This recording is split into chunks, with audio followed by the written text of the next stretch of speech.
Bismillahirrahmanirrahim. Assalamualaikum warahmatullahi wabarakatuh.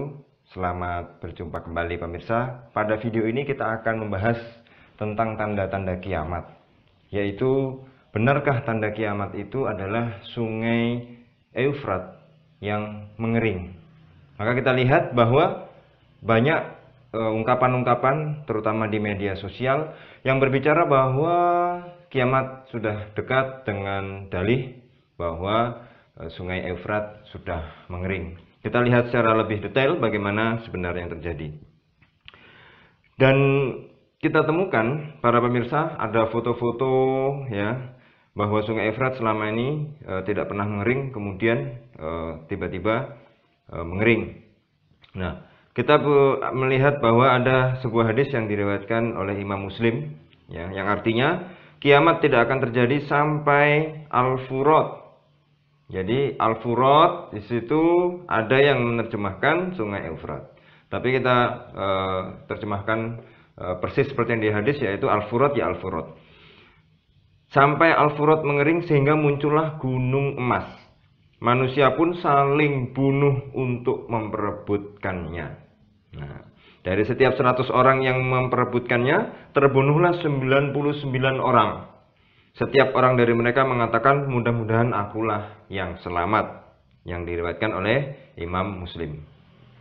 Tetapi kemudian memahami hadis tidak cukup dengan membaca satu hadis saja ya. Kita juga harus membandingkan dengan hadis-hadis lain yang membahas tentang itu. Kita lakukan takhrij agar ditemukan hadis-hadis yang lain dengan tema yang sama, yaitu Al-Furat tadi. Memang ditemukan hadis lain yang hampir mirip namun dengan redaksi yang berbeda. Hadis ini juga sama-sama diriwayatkan oleh Imam Muslim. Apa sih hadisnya? Yuk kita simak sama-sama. Hadis ini kemudian artinya dari Ubay bin Ka'ab berkata, orang-orang terus sibuk mencari dunia. Hampir saja Al-Furat ya terbuka dan banyak simpanan emas. Ya. Saat mendengarnya orang-orang menghampirinya, lalu orang yang di dekatnya berkata, bila kita biarkan orang-orang mengambilnya, ya, mereka akan menghabiskan semuanya. Nah ini, ya, Rasul bersabda, mereka berperang karenanya, dari setiap 100 orang 99-nya terbunuh. Nah, bagaimana dengan hadis yang kedua ini? Jadi oleh para ulama, hadis ini, yang kedua ini dijadikan sebagai penjelas atas hadis sebelumnya. Ya. Ubay bin Ka'ab memperinci bahwa inti dari hadis tersebut adalah manusia akan selalu sibuk mencari dunia. Kemudian beliau mengutip hadis tersebut.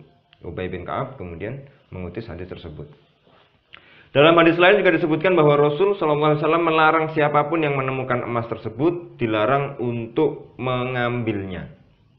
Hadis ini diriwayatkan oleh Imam At-Tirmidzi dari jalur Abu Hurairah yang berbeda nanti secara redaksinya dengan hadis-hadis sebelumnya. Hadis ini artinya hampir terbuka Al-Furat ya dengan berisi simpanan emas. Siapa yang mendatanginya jangan sekali-kali mengambilnya. Setidaknya kita punya 3 hadis yang berkaitan dengan satu tema, yaitu Al-Furat ya. Dengan redaksi hadis yang berbeda-beda. Jadi dalam memahami hadis ketiga-tiganya tersebut perlu kiranya kita mengetahui makna kata per kata. Nah ini, jadi kita punya 3 hadis dengan redaksi yang berbeda-beda. Pertama, terkait Al-Furat yang disebutkan dalam hadis tersebut. Para ulama sendiri berbeda-beda terkait maknanya. Ya. Selain menyebutkan bahwa Furat adalah sungai di Kufah, ada juga ulama yang mengatakan bahwa Furat berarti laut. Ada juga yang mengatakan Furat adalah air yang rasanya sangat tawar sekali. Jadi ada yang menyebutkan ya sungai Eufrat, yaitu sungai yang di Kufah ya, di Irak. Kemudian ada yang memaknai adalah laut, ada yang memaknai juga air tawar yang rasanya sangat tawar.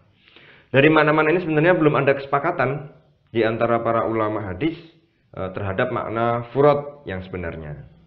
Dengan demikian, jika ada yang mengatakan bahwa keringnya sungai Eufrat sekarang termasuk bagian dari tanda kiamat, maka bisa jadi benar, bisa juga salah. Karena dari 3 macam pendapat yang memaknai Al-Furat, satu diantaranya mengatakan itu adalah sungai Efrat.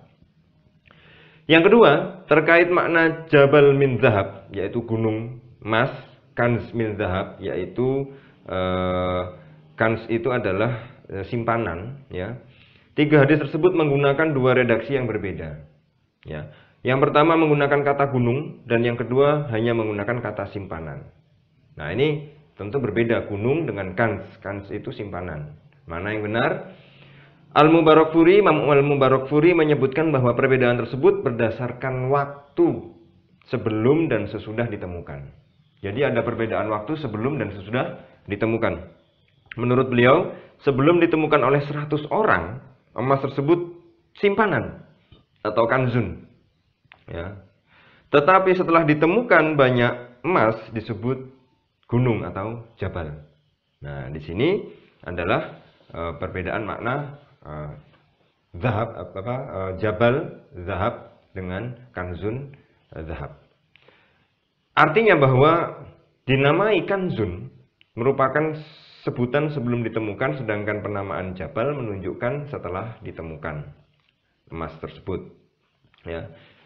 Berdasarkan hadis ini, jika benar yang dimaksud dengan Furat adalah memang benar sungai Efrat, maka keringnya sungai tersebut tidak cukup menjadi tanda kiamat. Kalau memang Al-Furat itu adalah sungai Efrat, maka kita lihat kalau kemudian hanya kering saja, maka belum tentu menjadi tanda kiamat. Kenapa?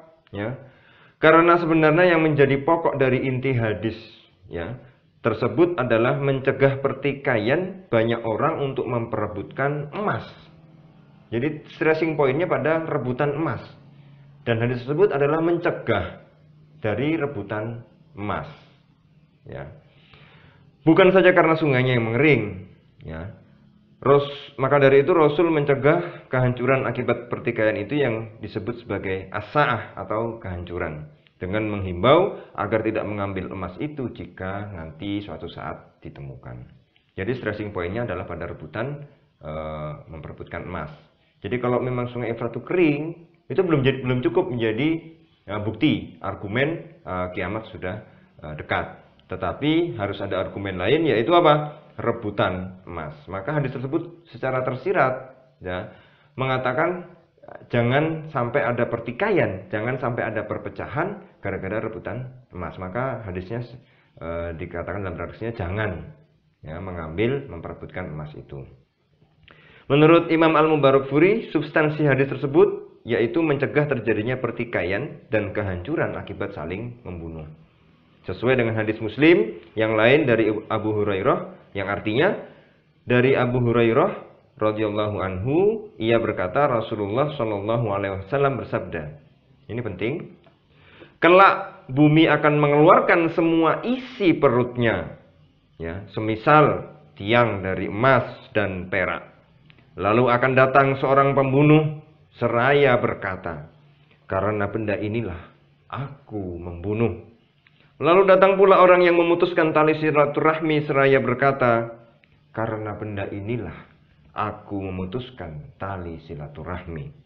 Lalu datang pula seorang pencuri seraya berkata, karena benda inilah tanganku dipotong.